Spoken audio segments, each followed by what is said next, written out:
half of Gen Z men say they are no longer actively even trying to date. They're not even trying. We have never had a generation of young people doing as poorly, relatively speaking, as we do now. Young men are just failing, and there's a lack of empathy for them. Scott is one of those people who pushes you to see the world differently. Because the way to make a lot of money is to start making a little. We now live in an attention-based economy. The reality is women want economic security and they want someone who's going to protect their children. If I want to have a chance with a lot of the women who I actually want to be with, there's no other way around it. I need to make more money. They look at a guy and it says, when they look at you, they say, this guy has discipline. This guy can commit to something. This guy is good. I would say the biggest threat to our society isn't carbon emissions or climate change, or I would say that it's... Scott Galloway, thank you very much for joining me. How are you today? I'm good. Thanks for having me, Mike. Whereabouts are you based? I am in cloudy, the sun. There's a strange round yellow thing peeking through. I think it's called the sun. I'm in London. Oh, you're in London? Yeah. I spent 3 years there before I came here. I do. Oh, nice. I'm fond of it, and then at the same time, I'm not so fond of it. Where are you now, Mike? I'm in Dubai, so I've been here for this has been the base for 4.5 years now. And are you happy there? I am at this point in time. I'm currently single, no kids, got a nice apartment, and pretty much I'm enjoying my life now. I'm 33. Everything's good. It seems like I still haven't wrapped my head around Dubai. I've probably been there half a dozen times, mostly for business, but it initially kind of struck me as Vegas minus the charm. It just felt like a giant mall that was overfunded. And the more I go back, the more I sort of appreciate, well, really nice new things is actually pretty nice. Yeah. And it's safe and good quality of life. It's just amazing how many talented young people such as yourself are just gravitating towards the Gulf. And, it's mostly resources. It's mostly, that's where the action is. That's where the jobs are. That's where the money is. But every time I go, I think that I enjoy Dubai more, and I've been going to Riyadh, which I really enjoy. From my experience, I've found it's been incredibly good for networking and finding like-minded people who are just driven, ambitious, and want to be in a place where they can really fulfill their potential and just progress with their career. And I noticed that when I lived in the UK, particularly in London, I struggled there quite a bit, more so than here, to find more people like me. Well, that old adage, go west, young man, that used to be San Francisco. I think Dubai is go Gulf, young woman or man. It's for people who are ambitious and are willing to take a risk and move and want to get kind of skate to where the puck is headed, if you will, that aren't necessarily in tech, is the way I would describe it. And that is, if you come out of school in the US and you're super ambitious and want to be in tech, you just still head to San Francisco. As much shitposting as there is about California, 90% of AI is within a 7-mile radius of SFO International Airport. I find in Asia and Europe, young, ambitious people such as yourself that want to get in front of a big wave, head to Dubai. There's just so much opportunity there. It's being subsidized by the government. They're just throwing a lot of capital at emerging industries, so there's just more opportunity.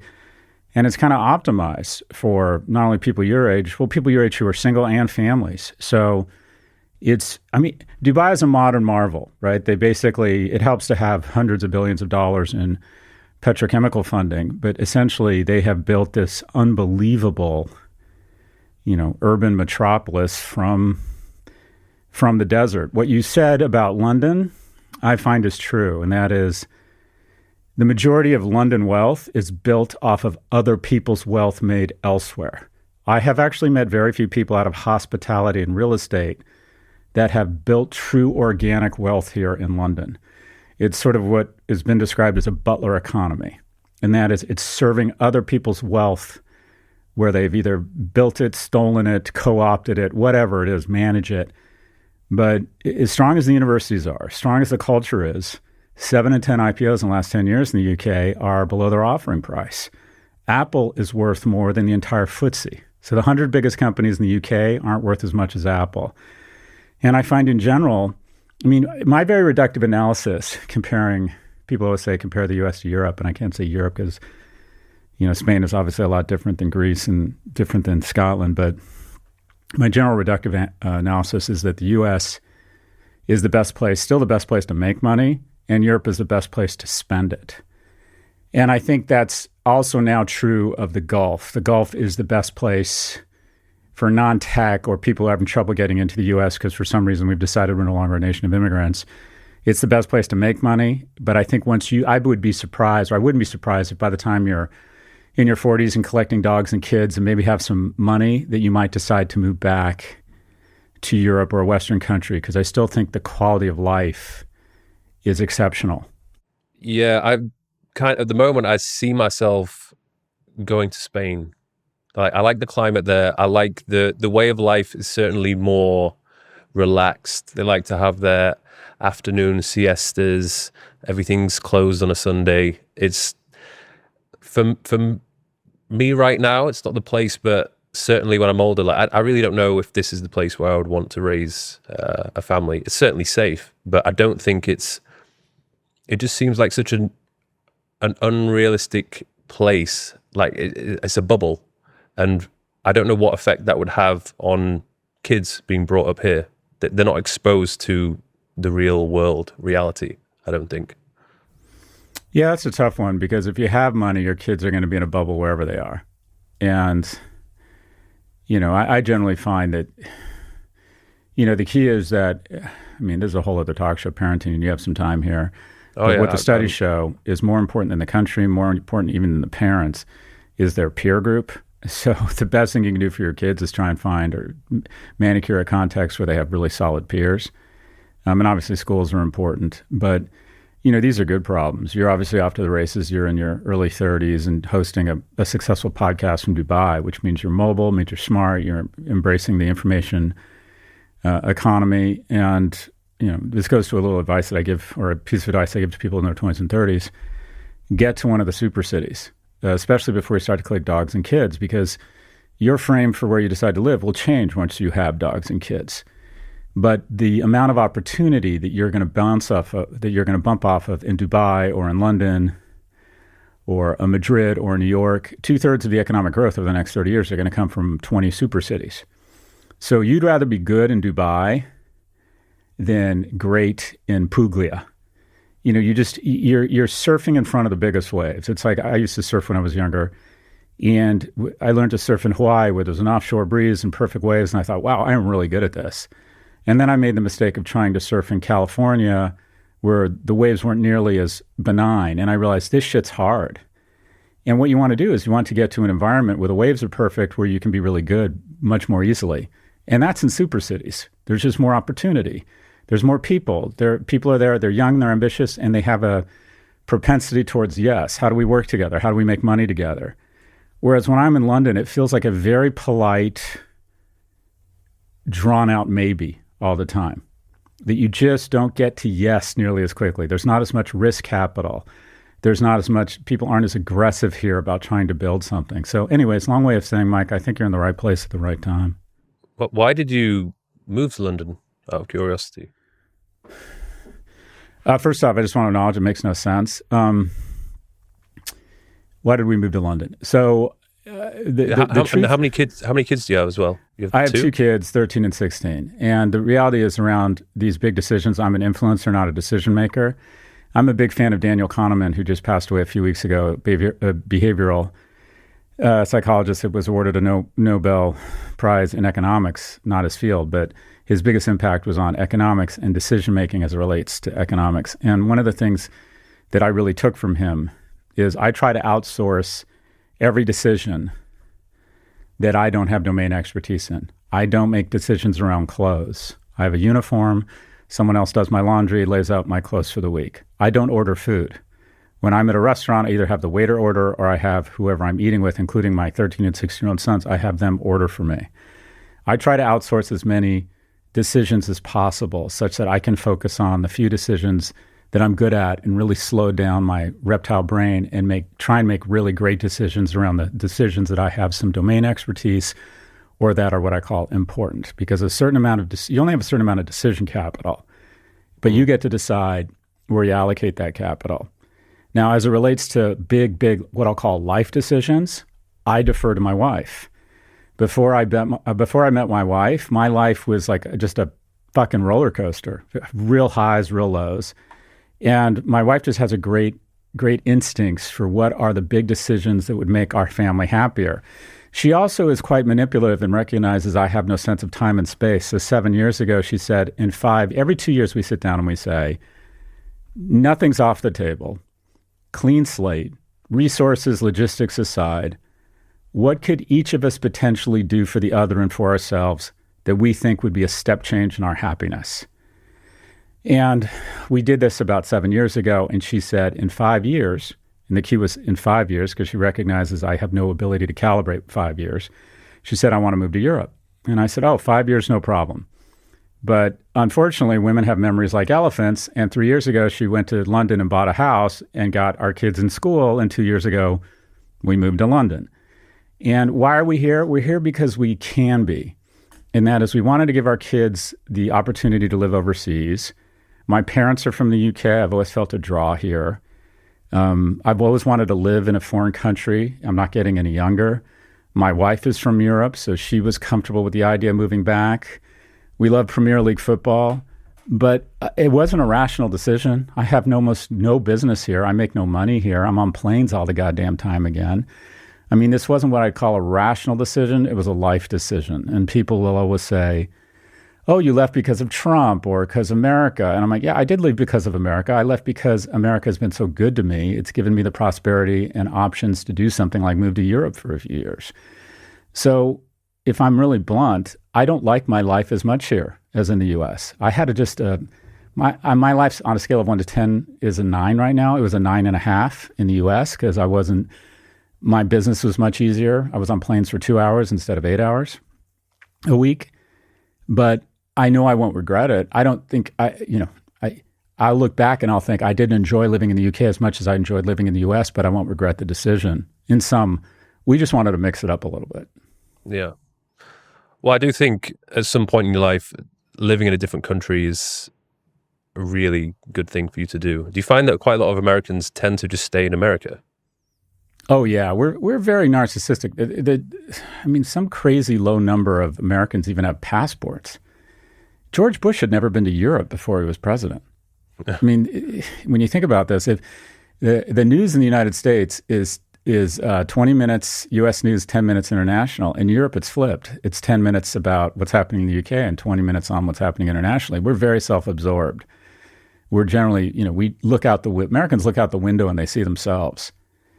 And some of that is a good thing. We're very optimistic. We're very risk aggressive. We do believe our way is exceptional. It gives us the confidence to make bold moves. And I think, America for the most part has been sort of the leader globally since the end of World War II. But yeah, we're not what I'd call a broad perspective people. I think it would be really good. A couple things I think a lot about young people. I think it would be fantastic if we had mandatory national service such that young people could serve in the agency of something bigger, their country, and feel more connected to each other, similar to what they do in Israel, mandatory national service. I also think we should have all sorts of programs, more exchange programs that get kids overseas, because what I've noticed is that the more international students we have at NYU where I teach, we're just less likely to declare war on each other, because in 20 or 30 years, those people will be running their respective countries. And it helps to have personal relationships and connected tissue and think back to your days when you were in Moscow or Shanghai or wherever you were an exchange student, and realize these people, we have more in common with these people than we think. And we should be able to work out some or most of these differences. So I'm a big fan of getting kids and people exposed to international culture. And America does a terrible job of that. I mean, think about Canada and Australia. It's like a rite of passage. They get a backpack and they travel around the world. That's not really true in the U.S. Mm. Have you noticed there's a difference when it comes to the USA and the UK in terms of the vibrations and just the general happiness of youngsters, particularly young men? Did you see it to be fairly even? Yeah, this is something, so it's a generous question because I think a lot about this. My sense is it's gotten worse in the UK, but it's plummeted in the United States. In the US, we've just produced the most anxious, depressed generation in history. For the first time in our nation's history, a 30-year-old man or woman isn't doing as well as his or her parents were at 30. That's never happened in the 275-year history of 250 years history of the U.S. And it's through a confluence of factors. The tax structure is slanted against young people. There's sort of this exclusionary culture where we let fewer and fewer people into colleges, fewer and fewer housing permits are issued because the incumbents see advantage to restricting supply to housing and graduate degrees makes their house and their degree become more valuable, but it restricts entry and opportunity for young people. And even the COVID bailouts were nothing but a transfer of wealth from young people who have to pay that $7 trillion in debt back to the incumbents who saw their stocks and their housing values protected. As a matter of fact, home values, the average house value in the U.S. has gone from $290,000 in 2019 to today $430,000. And then when you see the escalation in interest rates, in some part because of COVID, supply chain, and this massive increase in debt, have gone from 3% to 7%, meaning that pre-COVID, 2/3 of America could afford a house. Now it's 1/3. And so young people are just justifiably very discouraged. In addition, you have these algorithms. The frame through which they see everything is controlled by these algorithms that are basically other people vomiting their fake possessions and experiences. So you feel really shitty that you're not making millions of dollars trading Bitcoin, or you're not sitting in front of the pool at Allura Resort in the Gulf or the Almond in Venice. And it just makes you feel like you're failing. And there's a variety of other factors, but we have never had a generation of young people doing as poorly, relatively speaking, as we do now. And it's especially acute among young men who, relative to women, are 4 times more likely to kill themselves, 3 times as likely to be addicted, 12 times as likely to be incarcerated. So just as globally, you've never seen an ascent of a specific group the way we've seen the ascent of women. And this is an amazing thing. There are now more women globally seeking tertiary educational attainment. The number of women elected to parliaments, if you will, globally has doubled since 1995. We have never seen a group fall faster in the U.S. than young men in the last 30 years. There are now more single women who own homes. We're getting close to 2-to-1 female to male college graduates. I mean, young men are just failing, and there's a lack of empathy for them because of the 200-year head start that their fathers and their grandfathers and their ancestors enjoyed by virtue of, being pale and male. There's just a lack of empathy for them. And even the dialogue, when we talk about men's problems or young men struggling, you hear terms like pull themselves up by their bootstraps or accountability. Whereas if any other special interest group was incurring the type of statistics that I just rattled off, there would be massive social intervention and a more productive dialogue around what was required to level up this group. And it's also created tremendous division in the United States because we're having an interesting conversation around DEI, and DEI slowly but surely broadened its scope to provide necessary and needed and justified advantage to non-whites who have struggled in the United States and had wind in their face, to women who for a long time made a lot less than men, to Asians where there's real Asian hate, to gay people who had been persecuted. And basically we've expanded the sphere until basically DEI was meant to advantage everyone but the 26% of America that were white males. And when you have a concerted, programmatic, systemic effort to advantage 74% of America, essentially what that is it's no longer affirmative action, it's discrimination. And that 26% has become very resentful. And because no one's been openly speaking about their problems and having an honest, sober conversation, some really unproductive voices have entered that void. And the manosphere is mostly, it kind of starts off positive, take control of your life, work out, be action-oriented. And then it gets pretty ugly pretty fast. It starts looking at women as property. It starts, talking about the aspiration is to have a supercar and to be mean or politically incorrect or dismissive of special interest groups. And also these young men who kind of come off the tracks and sequester from society and no longer become very social, become very vulnerable to nationalism, conspiracy theory. They're less likely to believe in climate change. They're much more prone to misogynistic content, and some they become shitty citizens. And in the U.S., we're producing a disproportionate amount of the most dangerous person in the world, and that is a young, broken, lonely male. Anyways, that was a word salad. Probably more than you wanted there, Mike. that was a good answer. I find it interesting because when I was in my early 20s, there was nowhere near as much free information and guidance compared to now. And I think back to if I wanted some advice or I wanted answers to something, there was barely any podcasts out there, and there was fewer people doing YouTube. I would either have to go to a book or actually speak to someone. Yet now, I feel as though it's so easy to educate yourself and almost find the answer to something, yet that isn't helping somehow. Well, there's some nuance there. It's whenever you transition one resource to another for economic benefit, you're going to have emissions. When you take plant-based calories and you transition it to meat-based calories, you have deforestation and methane. When you transfer or transition fossil fuels to petroleum, you're going to have carbon emissions. We now live in an attention-based economy. And when you convert attention to ads, to dollars, you're going to have emissions. So first off, just as fossil fuels and pesticides on the whole are a net positive, we still have an EPA, we still have an FDA. I believe that big tech and some of the things you offered up, access to information, ability to educate yourself. I just watched a bunch of Instagram reels on stretching. I worked out before I jumped on this podcast. My back and my shoulders are hurting, and I realized I haven't been as disciplined about stretching as I should be. So I just type in stretching for an aging athlete, and I got in 3 minutes just really fantastic stretches that I remember doing when I had a trainer. And I mean, right away, just pulled up, 80% of what or 60% of what a physical therapist might take me through. Fantastic access to information, and AI is taking that to a new level. The emissions there and the downside is that when everybody has access to all this information, and creators, if you will, with good or bad intentions, can weaponize that data, target you based on your vulnerabilities, and start sending information suggesting dieting sites when you're a 17-year-old girl who's 5'10", 95 pounds. Start convincing you that the election is rigged such that you don't turn out to vote because one political party has figured out that if they lower turnout, it'll benefit them. Start convincing you that these righteous movements around Me Too and Black Lives Matter, that the situation in the U.S. is actually worse than it actually is. Things have gotten better for women and non-whites progressively for the last 200 years in America.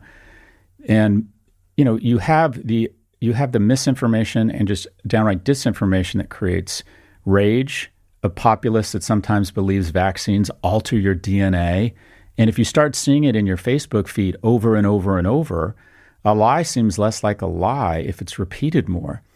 And so there's really, I would say the biggest threat to our society isn't carbon emissions or climate change, or I would say that it's misinformation being pelted at us by what I would call extremists who don't have an interest or believe their view is the one view and don't want a dialogue, don't want a constructive debate, want to manipulate us. And I've talked a lot about the fact that I think the CCP, the Chinese Communist Party, has basically implanted a neural jack in the wet matter of the majority of our youth in America and is raising a generation of youth, of civic, nonprofit, and business leaders and military leaders that just feel shittier and shittier about America. So what's different, though, about this environment in big tech and the era of kind of information and attention is that there's absolutely no regulation. We decided that Ford should not be able to pour mercury into the river, and we outlawed it. And if we didn't outlaw it, they would continue to do it, because if they didn't do it, they would be at a cost disadvantage to General Motors and Chrysler. There's, in your room that I'm looking at right now, there are literally hundreds, if not thousands, of regulations. That your mic won't explode in your face, that there's a certain low level of asbestos in the drywall behind you. There is zero regulation around the medium where the majority of young people spend the majority of their time. And I think we're paying a huge price for it. I think we're seeing a lot more rage and a lot more depression and a lot more mis and disinformation. So how does someone protect themselves from what it is that they are seeing on their feeds? I mean, obviously, they can choose to follow and unfollow specific people or pages. They can try and limit their time, but that tends to not work very well. At least when I try to limit my time, it just they're so good at trying to get you hooked and addicted to it that I think a lot of people are just helpless in that area. I think one thing that I've learned, I mean, particularly over the past few years, whenever I read something, even from a legitimate news website like whether it's the BBC or Bloomberg or whatever, I always question why they word things a certain way or why they choose to talk about this specific thing. There's always an agenda behind it. And I simply I cannot get all of my information from one source.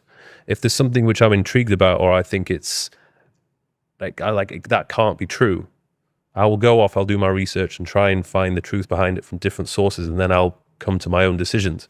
But I feel like a lot of people don't do that. And most people these days are getting all of their information from some pretty shady social media outlets.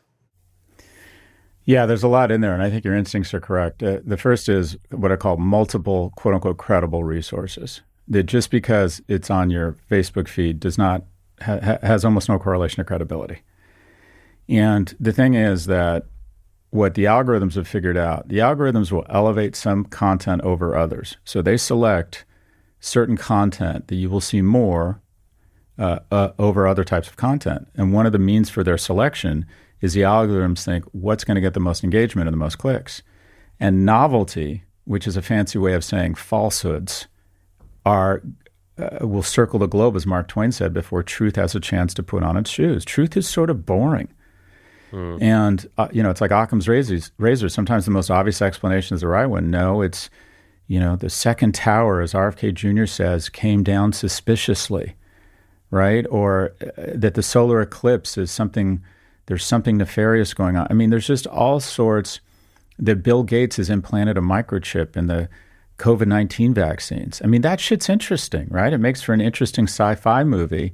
And then if the algorithms go, oh, this creates debate and argument. And every time someone comes on to say, well, no, RNA vaccines don't alter your DNA, it gets a response, then another response, which means another Nissan ad and more shareholder value.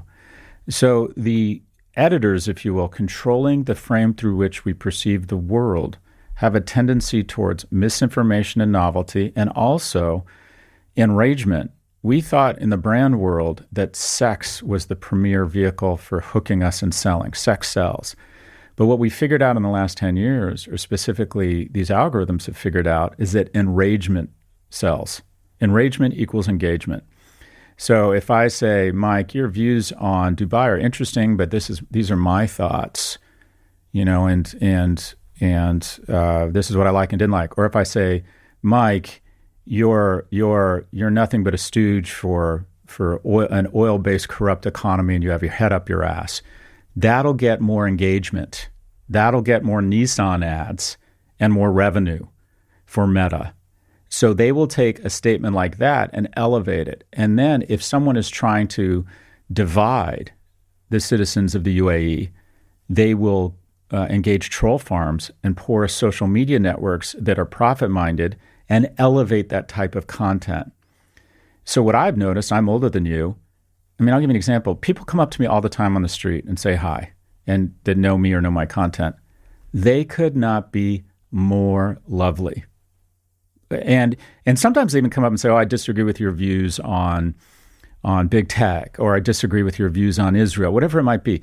And they want to have a conversation. Or if someone sends me an email and they put their name, their actual name, or LinkedIn. LinkedIn's very good at identity. They're civil. Yes, civilized. On my social media platforms, I get called Professor Genocide a dozen times a day. And I click on the identity and it's not a person. Who knows who it is or what it is? So there's a real downside. And the problem is that one comment registers in people's brains as much as a thoughtful comment from a real person. So what you're doing, multiple sources from credible, fact-checked media organizations is really important. Realizing what I try to do, and my flaw, is that I look too much at the like count. If I put out content, I've been very outspoken around Israel, and I get shamed and people get angry and the comments fill with people telling me that I'm wrong, and it influences me. And I don't know how many of those comments are legitimate people who really want to have a civil dialogue. So what I try and do is just say what I think is right, and try to ignore the likes and the comments. I learn from them, but I try not to be shamed into submission of a certain narrative. Like on Threads is very left-leaning, and I have a kind of a reputation as center-left. So whenever I say something, I don't think student debt forgiveness is a good idea, and wham, the progressives come at me because I haven't signed up for the narrative, and they act like I've betrayed them. And there's no doubt about it. It shapes your view. And what ends up happening is we all end up barking up the same tree, which makes us, one, polarized and stupid. And there's no room for bipartisan cooperation. So I think for the most part, this attention economy and the lack of regulation, lack of age gating, lack of identity verification has been a disaster for our society. I think that the emissions here, I think we are literally choking on the carbon or on the emissions of an attention ad-based economy. I have a question for you guys. Do you take supplements? And if you do you really know what supplements you should be taking? You see, this is a problem I had for years. I would walk into a supplement store, I would buy loads of random bottles of supplements and just pop pills every day, hoping for the best. But in reality, I had no idea whether or not I should be consuming these supplements. That is where Bionic came into the picture and solved that problem. You see, I've been working with Bionic for the past couple of years, and since 2021, I've been getting my blood work done with them every 3 to 4 months. And based on that blood work, they send it off to get analyzed, and then they put together a very specific customized formula for me, which will last me for 3 to 4 months until I get my next blood work done. And honestly, it's been an absolute game changer for me. They also offer another product called Bionic Go, where all you need to do is go onto the website, fill in questionnaire, and then based on that questionnaire, they can give you your customized supplements. So if that sounds like something that would be of interest, which I highly recommend, go onto the website, bionic.com, and you can use the link in my description to get a nice little discount on your first order.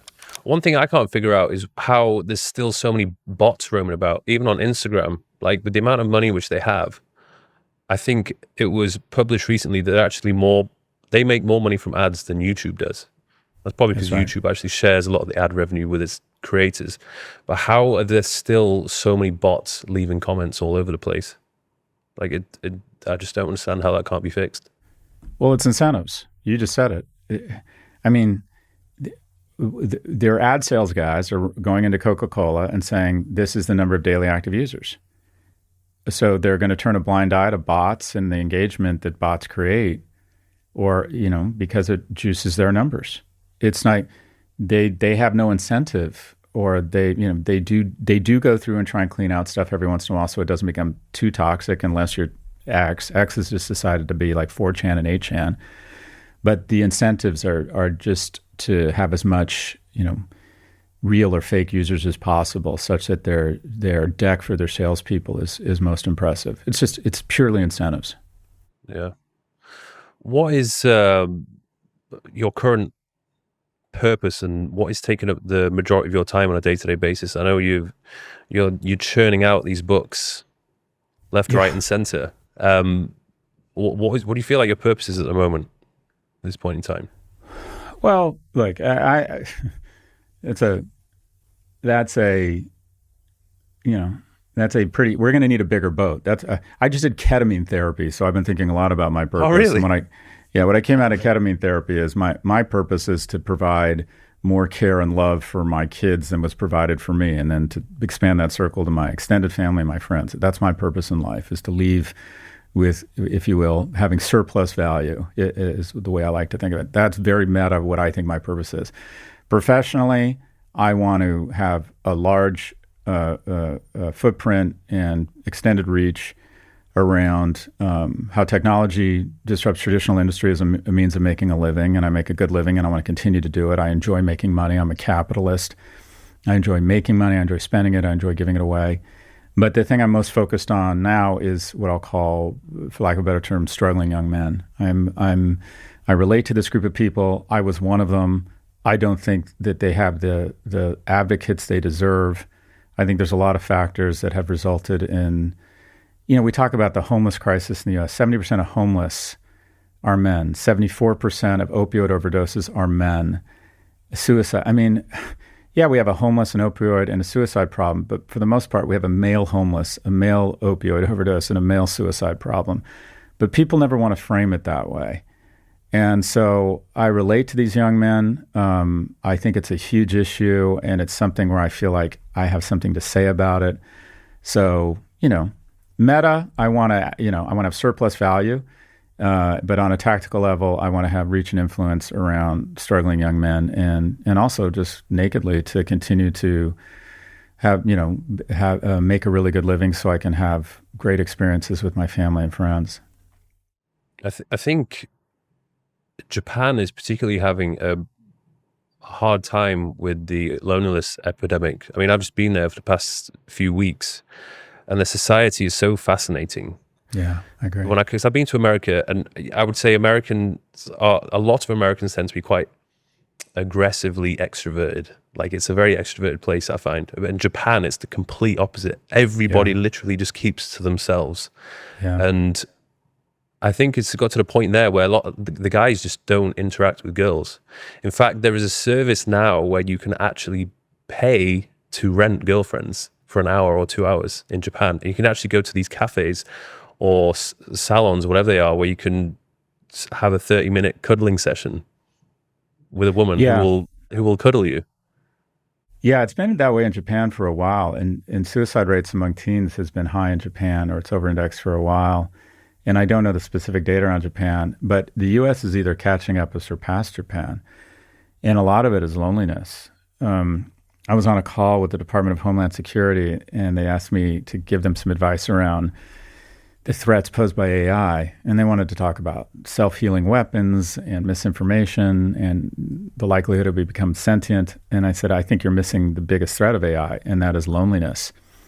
And I think what you see in America, and I can't speak to it as much about what's happening in Japan, but in America, you have a group of young men who are not cut out for college. Their prefrontal cortex doesn't mature as fast. They're in more single-parent homes, and there's just no getting around it. When a boy loses an adult male role model, the likelihood he goes to college, the likelihood that he finds a mate plummets, and his likelihood of suicide, obesity, depression skyrockets. And so you have young men are just, what we found with most studies is that while girls are physically weaker, emotionally and mentally, they're stronger than boys.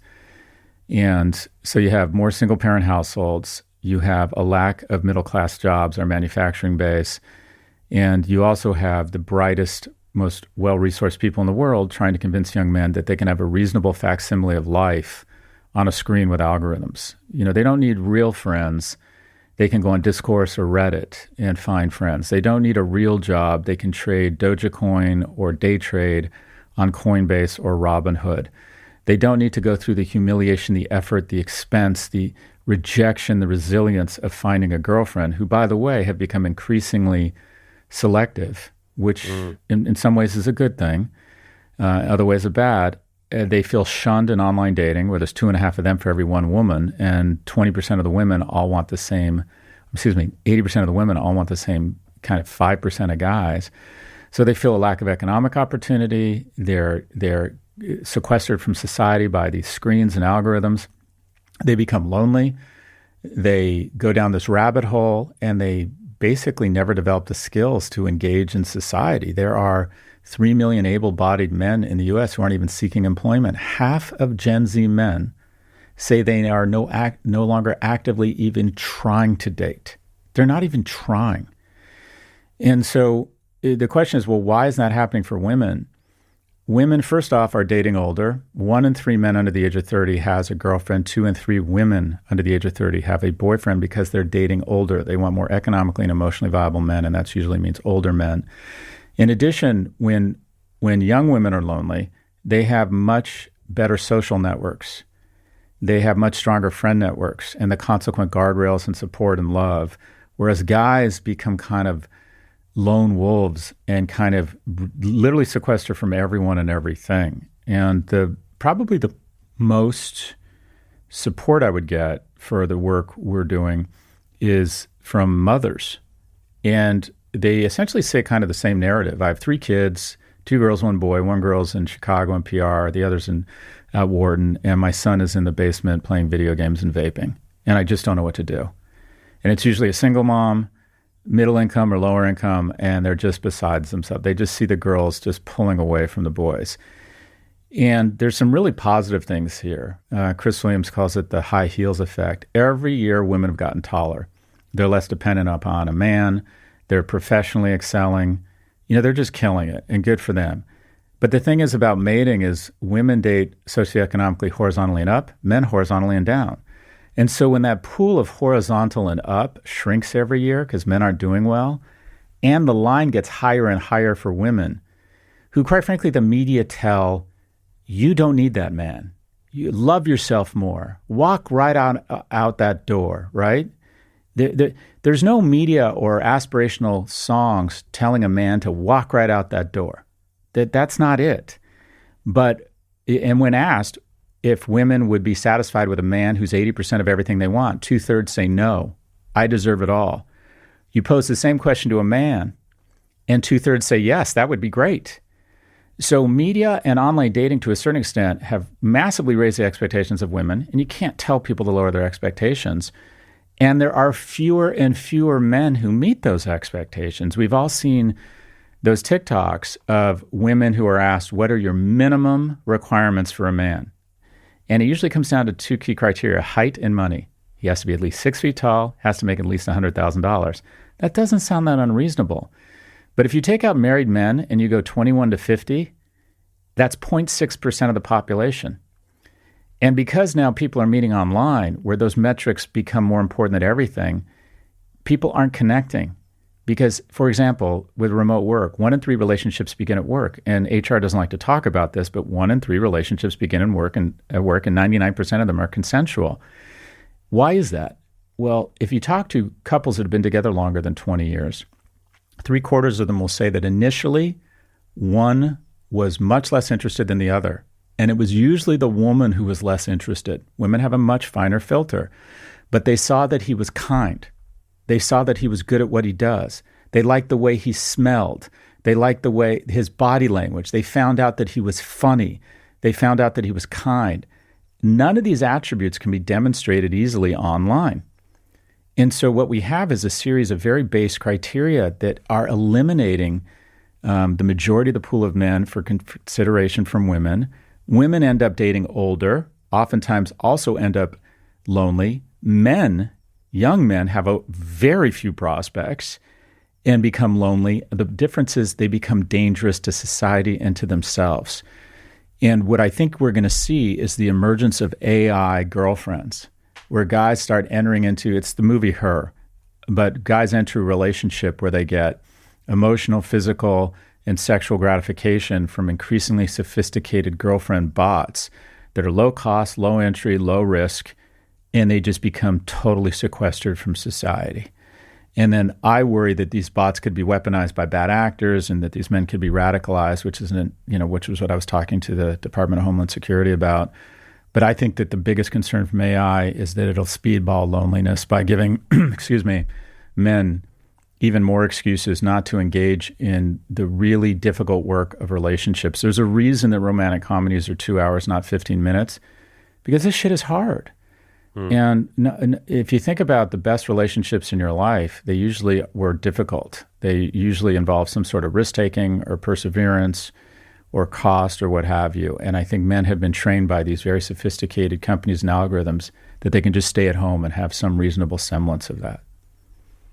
Do you think, for example, that guy in his 20s who doesn't have any motivation or ambition, who sat playing video games all day, doesn't care of himself, would it be his responsibility to pull himself out of that rut, or the parent or parents? Well, the answer is yes. I think that it's parents. I think it's the individual, and I think it's also society. I think we want to create an atmosphere where more younger people can be successful. As a percentage of GDP, the percentage of wealth controlled by people under the age of 40 has gone from 13% to 7%. The wealth of young people has been cut in half in the face of unprecedented prosperity. Why? Because in the U.S., we have these tax breaks for old people. We have mortgage interest deduction, who owns homes? Old people. Who rents? Young people. We have capital gains tax deduction. Who owns stocks and makes their money off of investments? People my age. Who makes their money working? People your age. So there's been this giant transfer of wealth from young to old people. This is especially hard on men who are disproportionately evaluated from a romantic partner standpoint based on their economic viability. So you have young people who are no longer as economically viable. As a result, aren't hooking up, aren't having kids, not attracted to each other. In 1990, 60% of people 30 to 34 had at least one kid. Now it's 27%. And the question is, do people just not want kids, or have they decided I can't afford them? I can't afford a house. I can barely pay off my student loans, and you want me to have a kid? So a lot of this has been purposeful decisions. I'm actually giving a TED Talk on this next week in Vancouver. I think there's effectively been a proxy war on the young, where we have decided to transfer wealth from young people to old people and then expect them to be okay with it. And then it gets speedballed by algorithms that convince them that everyone else around them is making a shit ton of money and dating a hot guy or girl. And it just makes them feel terrible about themselves. So, yeah, I coach a lot of young men. I'm like, okay, give me your phone. I'm not going to judge you. Let's look at where you're spending time. And we're going to take 8 hours out of your phone and we're going to reallocate it to 3 places. 1, fitness. You got to get strong. Lean into your strengths. Young men have amazing physiology. Their bone structure, their muscle mass, poured over with testosterone is just an amazing thing. Lean into it. Work out 3 to 4 times a week. Get really fit. You'll feel better about yourself. You'll be kinder. You'll be more attractive to mates. And also part of that working out is take more pride in your physical grooming. Get your girlfriend, your mother, a gay friend, I realize how bad that sounds, to help you with your apparel and personal grooming. There's something about the heterosexual male brain that just does not get that shit. So outsource that. Get help. Get physically strong and look the best you can. 2, start making money. I don't care what it is. A dasher, an Uber driver, just start making a little bit of money. Get a taste for the flesh of money. Because the way to make a lot of money is to start making a little. And then 3, start spending time in the agency of something bigger than yourself with strangers. Nonprofit work, church, sports league, political canvassing, whatever it is. You have to, book club, you have to be around strangers in the agency of something bigger where you can meet people and develop those skills. We are mammals. We are meant to be around each other. And then all of this needs to be wrapped into a plan. Women are attracted to men for 3 reasons. In reverse order, kindness. 2 is intellect, and the easiest way, fastest way to express intellect is actually humor. And then first and foremost, not just resources, but their ability to signal that at some point they'll have resources. So you don't have to be rich, but you have to have a plan. I'm driving an Uber. I just leased another car, and I'm hiring a driver to hire. I'm going to school to get my vocational certification in installation of energy efficient HVAC heaters, whatever it might be. You have to have a plan. And then I have a series of other things around doing an audit around substances.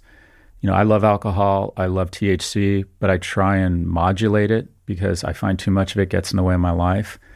But I do think it's a full community project. I think the individual, I think society, third places, better tax opportunities, more money for young people, and also parental involvement. What I find in general is that the only place the parents are really failing is you just got to keep in mind the single point of failure for young men is when they lose an adult male role model.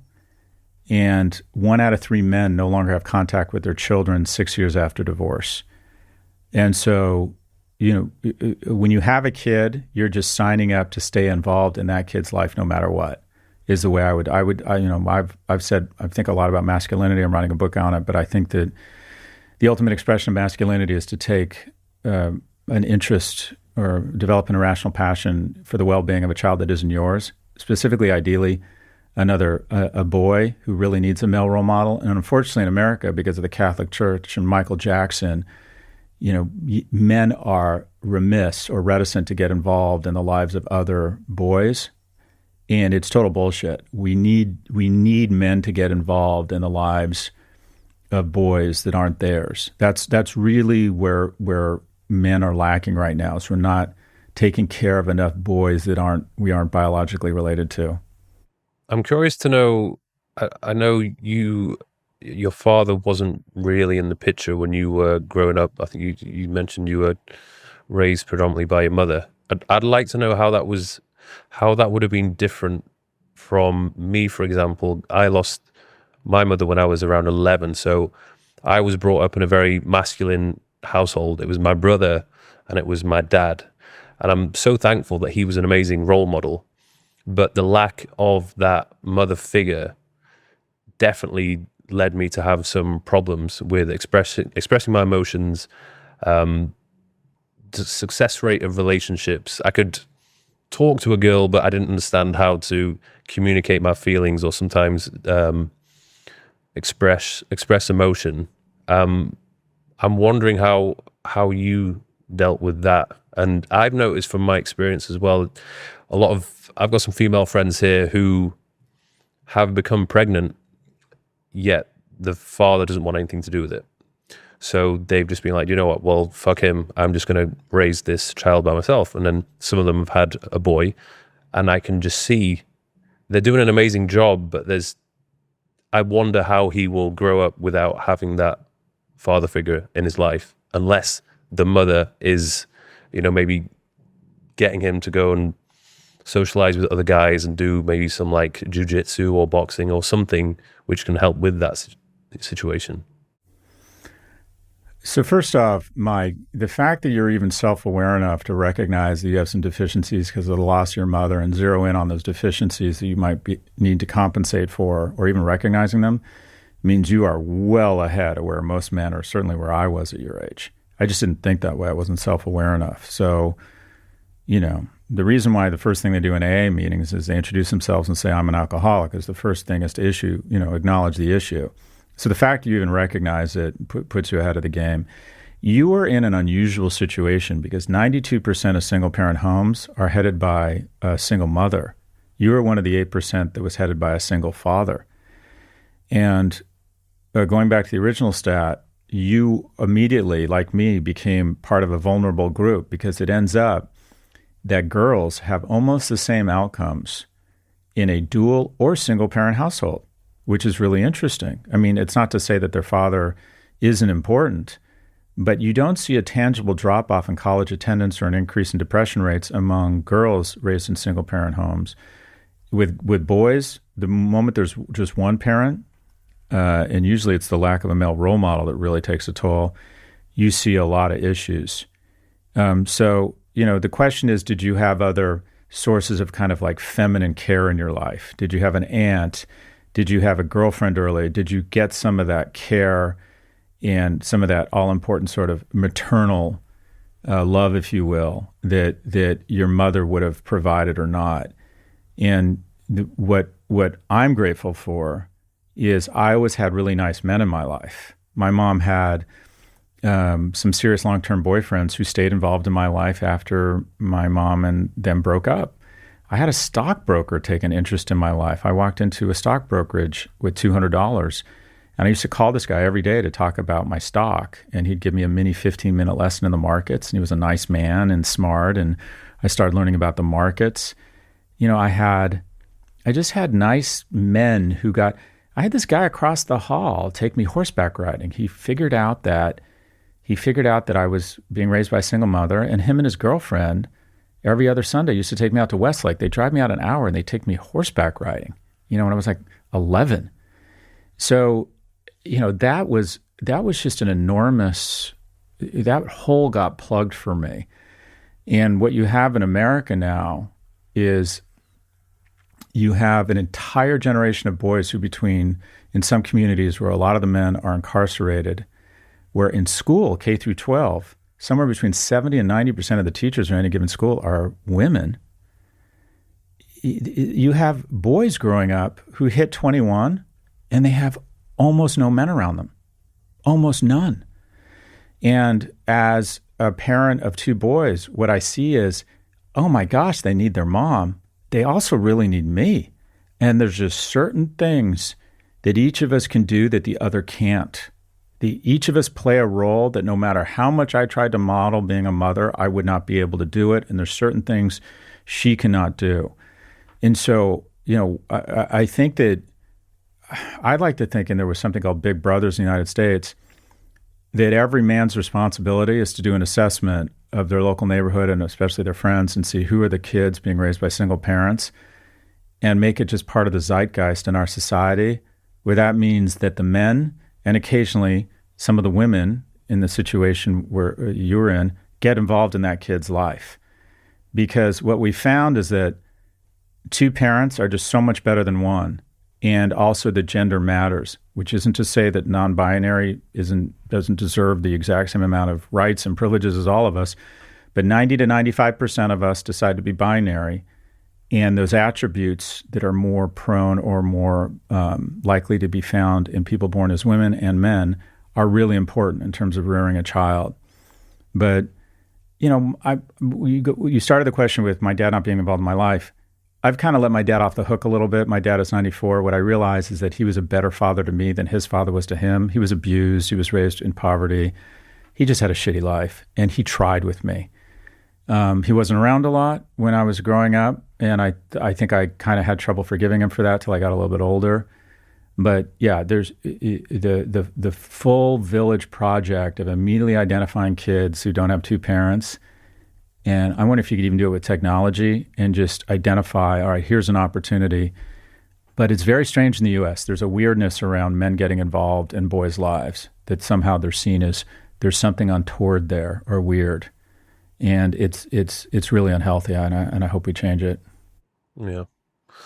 You've managed to successfully find a partner that's obviously, given you almost the perfect life. What advice would you give to single guys, younger guys, and even myself included, who's still learning every day? What is the perfect partner for a specific individual? How do you find that? It doesn't exist. You'll find the partner when you're sort of ready. Finding the partner is more about you than the partner. I mean, obviously you want to find someone great, but you're a successful young man making good money who's handsome. You're going to have your problem isn't going to be who to partner with. It's going to be who not to partner with. So it's more about when you're ready. And then the key to a good partnership, I find, is obviously you got to pick the right person. But beyond that, it's the generosity and forgiveness you bring to the relationship. I was divorced. It wasn't my partner's fault. It was my fault. I saw relationships as a transaction. If I wasn't getting as much from a friendship, a professional relationship, a romantic relationship, I was upset and angry. And what I realized is that you got to put the scorecard away and say, all right, what kind of boyfriend, what kind of husband, what kind of father, what kind of friend, what kind of business partner do I want to be? And then just live up to that and hope that you're on the positive side, that you add surplus value, because keep in mind, it's natural instinct to inflate your contribution and minimize theirs. So if you are constantly keeping score, you're going to find that you're unhappy and upset all the time and dissatisfied with your relationships. And we didn't talk about my book, but what I found in the research is the difference between being financially secure and super wealthy is a function of character. And that is people who bring a great deal of forgiveness and generosity and love to their professional and personal relationships, such that they aggregate a number of really loyal allies. And the best way to build wealth, the best way to build happiness is, again, in the agency of others. And that's romantic and professional partnerships where you forgive each other, you're generous, and you really work on each other's happiness, and you commit to adding surplus value, not keeping score. Would you say, I think I've heard you talk about this before. I mean, obviously there's the downsides of being a man in a position where you have almost no opportunity, or like it's so difficult for you to find a partner or even to date. But on the opposite end of the spectrum, there comes disadvantages of having too much choice. Like if you are that man who is in the top 5%, obviously it's a great position. It's a much better position to be in, but what are some of the negatives that someone like that would face? Well, first off, that's the mother of all good problems, right? Yeah. But look, the bigger, better deal theory, if you're living in New York and you're attractive and have money and you're living in Dubai, you can have a lot of experience and a lot of fun. I would say enjoy it, and don't be afraid to spend extended periods of time with one person and see what develops. I don't think you have to, I'm not telling you to get married right away and you can't be happy being single. Enjoy it, take advantage of it. It's a lot of fun, have the fun, but also don't be afraid to go deep with one person and see if you can find something more meaningful. But again, let me finish with where I started. That's a really good problem. It's very Yeah. it's very good to be Mike in Dubai. Mike, I've got to Yeah, sign off. I have Pivot right now. A lot of people would look at me now and they think it's always been like that, but it certainly wasn't. Like my teenage years, I was very confused and angry and didn't really know what was going on. Like, luckily I was surrounded by a lot of good guys because I was very sporty, so I played a lot of rugby. So I had a great friendship group. University was a hell of a lot of fun. Probably wasn't for me, but the whole university experience was amazing. I went to Newcastle University, studied economics and business management, and then I was probably a little bit lost for a couple of years, had a load of different jobs. Then I realized the only thing I cared about was the gym. So then I became a personal trainer and then opened up a gym in Newcastle. But I would say for the majority of my 20s, up until probably the age of 28, I had no money. Like, I was really struggling for money. But I did take a lot of care of my physical appearance. So I looked the part and I could get dates. But then I realized that if I want to have a chance with a lot of the women who I actually want to be with, I'm going to need to, there's no other way around it. I need to make more money, unless I go and move somewhere where a majority of the women don't really care about how much money you have. But in the West, that seems to be, as you said before, like a priority of theirs, where you have to be earning at least 100 grand a year. So I went on a mission, just kind of locked myself away for a couple of years and just focused on growing my social media, and then got to the point where I actually had money to spend. And then that's when, in my late 20s, I actually really started to enjoy my life, particularly early 30s. So I definitely feel like I want to enjoy it for a little bit longer, but I do want to start a family and have kids at some point. The last 2 or 3 minutes of what you just said should be a manifesto for young men. And if I could give them any advice, it would be to listen to what you just said the last 180 seconds. First off, moving to another country, it's not that they don't value money. It's just the bar is lower. You can just, if you make $40,000 a year living in Thailand, you're going to be very attractive to mates. The reality is women want economic security and they want someone who's going to protect their children. Economic security is unfairly important for men in a Western society. Your physical fitness and your appearance are hugely important, not only for other people, but for yourself. You see results. And the reason why women are attracted to guys who are physically fit is, in addition to just primal desire, they look at a guy and it says, when they look at you, they say, this guy has discipline. This guy can commit to something. This guy is good. This guy can make a plan. This guy can get out of the house. These are all the attributes to be successful economically and in a relationship. So it's more about having big biceps. It's about the character you bring to having big biceps. And the fact that you recognized early you had to get focused on economic security, okay, I'm not saying that's fair, but that's the reality of the West. And you put your head down and you said, I've got to get economic security. In addition, you were on your way to being a trainer who had affairs with married women. That's where you were going to end up. Instead, you're now a guy who's got a career, who's got a plan, also happens to be fit, and you're going to have a really broad selection set of mates, which is key to finding a great partner and building real wealth. So look, what you just said is sort of a manifesto, I think, for what young men should aspire to. Speaking of aspiring, I have to leave and go to my Pivot podcast, but I have very much enjoyed this conversation. No problem. It's been very good. I mean, I had a whole load of questions left to ask you, but it's been amazing. I appreciate that. Thank you, Mike. Congrats on all your success. Thank you. And I'll be in London at some point. Probably it's not very often, but I'll hit you up if you're about. Yeah, I'd like that. We'll grab a beer. Sweet. Thank you very Take much. care.